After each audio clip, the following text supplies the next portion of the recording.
There's a chapter in my book. It's called You Defend to Attack.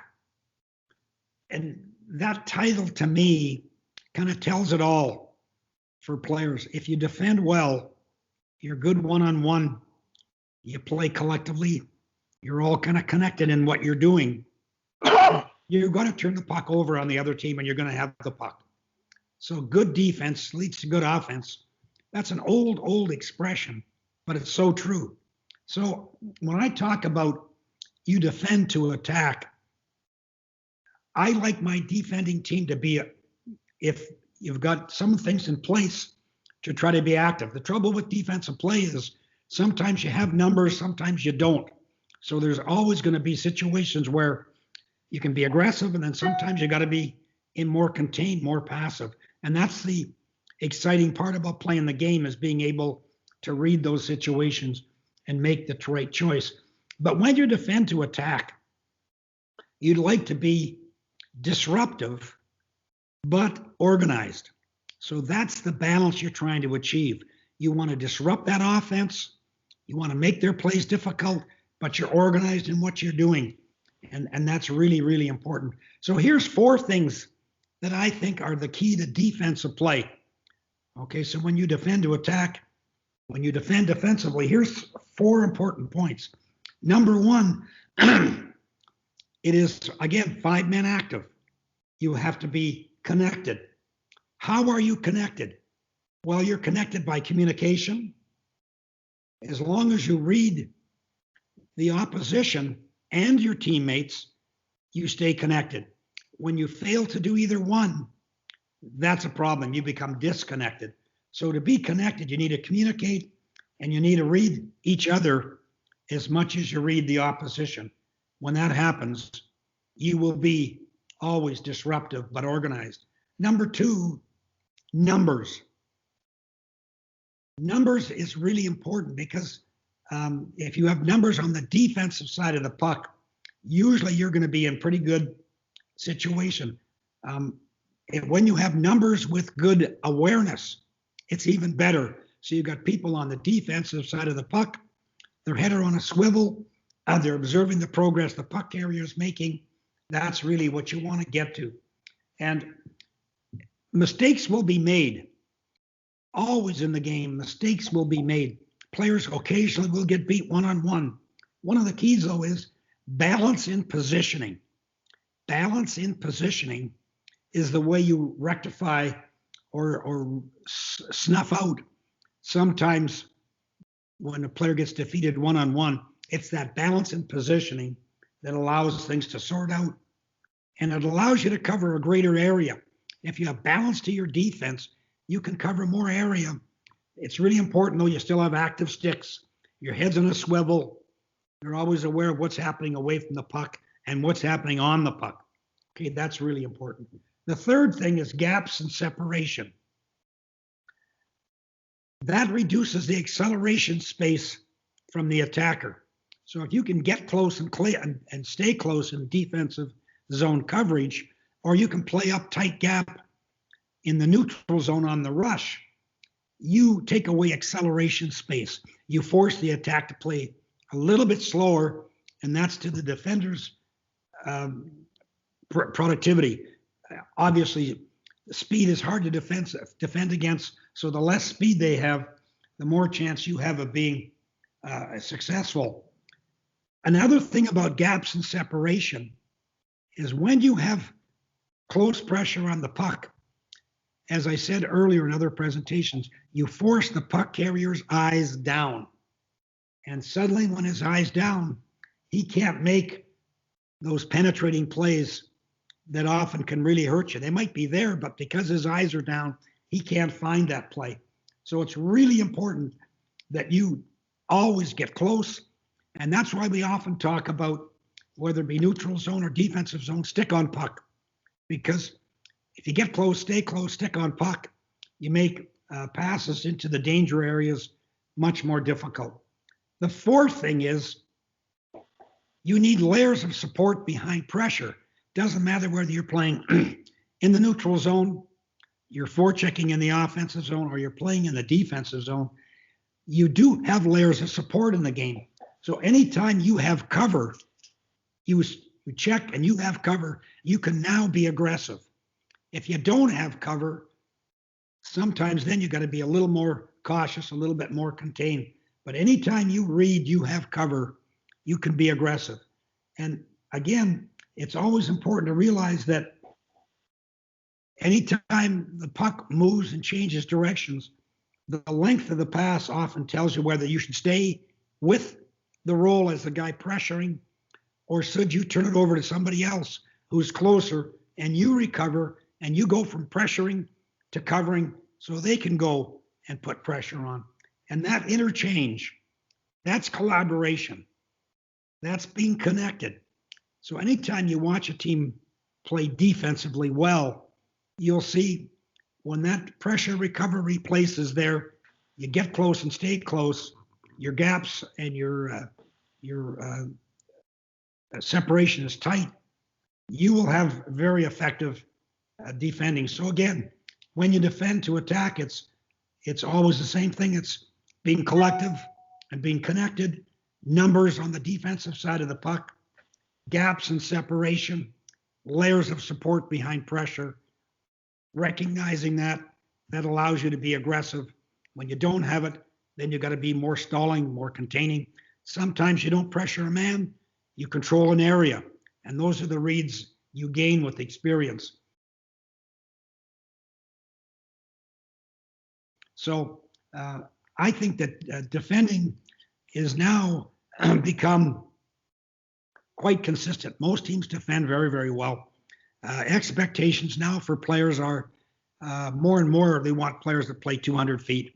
And so the game now is becoming more difficult to score because the defensive play is so much better. It's so much closer. When you defend to attack, it's always the same thing. It's being collective and being connected, numbers on the defensive side of the puck, gaps and separation, layers of support behind pressure, recognizing that allows you to be aggressive. When you don't have it, then you got to be more stalling, more containing. Sometimes you don't pressure a man, you control an area. And those are the reads you gain with experience. I think that defending is now become quite consistent. Most teams defend very, very well. Expectations now for players are more and more, they want players that play 200 feet. And so the game now is becoming more difficult to score because the defensive play is so much better. It's so much closer. And it's making scoring goals a challenge. That's why we have to activate the D. You have to also allow your top offensive players to take more risks sometimes. And obviously, every zone out from your own net, you can play more aggressively. You can have more risk to your game. In your defensive zone, no risk. Neutral zone, not too much. In the offensive zone, you got to encourage some risk if you want to score. So that's a chapter in my book called You Defend to Attack. Have you got time for a question or two? Oh, sure, Wal. Okay. Great stuff, Dave. I always think back to our day and how we had to defend our end. And it wasn't until I actually became a coach, as opposed to just a skills coach, Yeah, with the national women, yeah, that I sort of took the responsibility of defensive play, particularly in our zone. And I sort of think of this as the evolution of the game. It relates to your presentation, but I came up with this coaching the Japanese women playing superior teams. You had me coach in the Olympics. It was thanks to you, I got that opportunity. Team Japan playing USA, and Canada was a challenge. So basically, I used the concept of penalty kill with 5. yes. And it created frustration. We were able to sustain leads, and it was effective. Mm-hmm. But when I got the national women's team playing the U.S., that's not the way to play. You've got to play them, I think, up front or ahead of them and really pressure. Mm-hmm. But learning to read and react. My role with the women's team in terms of scouting and development after 2002 was to educate the programs of excellence in every province so that they understood what you had taught, what I had learned, and what I learned from the women's experience. So I introduced a simple progression for D-zone cover, and it's literally man on, box behind. Yep. The difference between that and box plus one is really important. Yep. Because when you don't have a man on, you have no defense. And the essence of getting that pressure. And it morphed into man on with the first player, stick on with the second, halfway with the third, which was your rule. Yeah. And of course, we sagged. Yeah. Definitely down. And whether you take the point away or whether you play inside, outside wall, those things, are the debate. So I today in the term that's been used is swarm. Yes. If they have one, you have two. If they have two, you have three. If they have three, you have four. And I see that fairly common. If I'm sure you've heard of that term, and I wonder how you regard that. It's sort of like less reading and reacting. Mm-hmm. You're not sitting back and swirling your head so much as you are outnumbering them quickly when they're stopped. Can you comment on that? In defensive zone coverage, the key is to stop the puck. If you can get it even minimized into a small area, that allows the man checking the puck carrier to get close and real close. And then what happens is players off the puck can shrink that area and cut off passing lanes. And some people call it swarm, some call it shrink, but it just means to compress an area. But it's all based upon, can I stop the puck carrier? And the second thing is, do I have him facing the glass? Because if I've got him facing the glass, then you can really shrink the zone quickly, really give their offensive team difficulty finding passing lanes and passing options. But so one of the keys in defensive coverage is, once you close and stay close, can you get the person with the puck in a puck protection mode where they're facing the glass? If you can achieve that, that's what you can do. And I can remember watching your Japanese ladies play, Wally, and that was something they did pretty well, was to get the puck carrier facing the glass, or at least stick on puck. They made plays inside difficult to achieve, and you have to do those kind of things when you're coaching a team that's outmatched like you were. But coverage now has changed quite a bit. We get long cycles now that last sometimes 35, 40 seconds because of the larger zones, and zero tolerance, no clutching and grabbing, two referee system. All those things have made D-zone coverage a little less aggressive, and it gives an advantage to the offense, and that's why we get these long shifts. And all we do is much like you were doing, Wally, teams kind of sag inside. When they're tired, protect the inside. If it goes to the point, at one time the forwards were asked to occasionally block shots. Now it's guaranteed. You got to get in the shot lane. That's not a nice to do thing. It's a necessary thing. So D-zone coverage has changed quite a bit. How would you defend? Because back in our day, that's all we really had to focus on. But how would you defend today's offense? And the debate is, do you play five-man, man-on-man? Because the offense looks like it can be 1, 2, 3, 4, 5, the interchange of D and forwards. But how would you defend more effectively today? What would you suggest?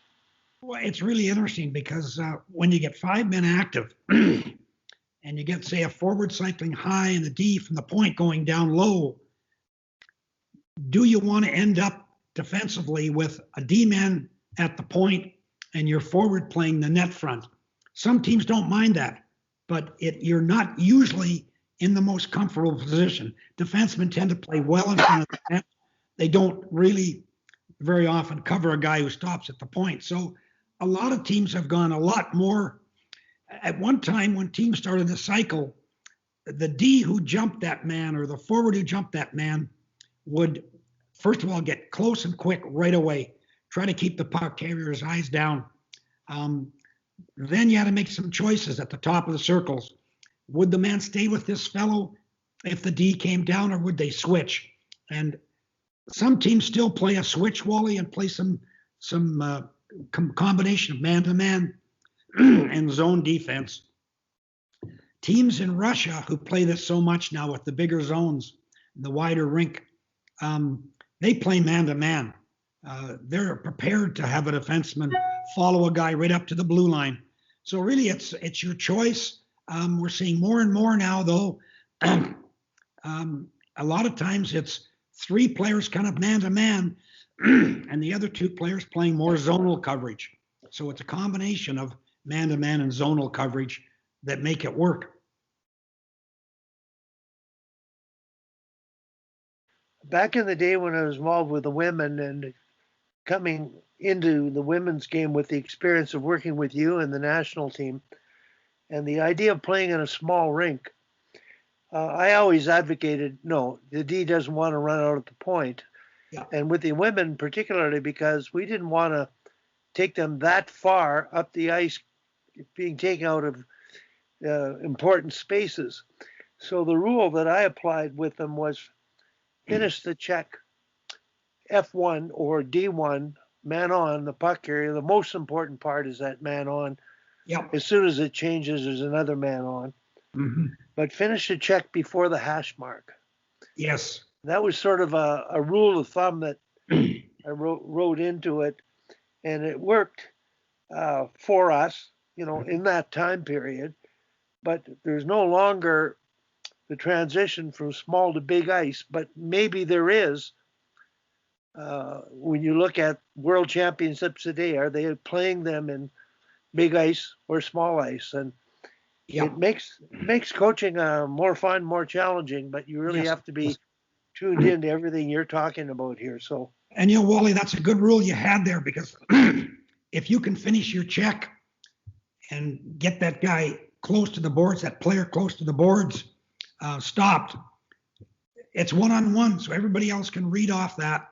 It's when the guy has got separation and you can't close on him and get him close to the boards and actually pin him or hold him temporarily there. That's when coverage gets difficult. And now the D come in inside, we call it slip and slide, or they come down behind the puck carrier along the boards. We call it a high roller. Plays like that are so difficult to defend. Number one thing is, if you communicate, you do sort it out. So if you choose to play man to man, as long as you communicate, I got him, I got puck, the other guy knows, things work out. It's when you don't communicate that sometimes you have issues. And like you did, a lot of teams have little rules like that that help to sort out the coverage. And that's really smart coaching.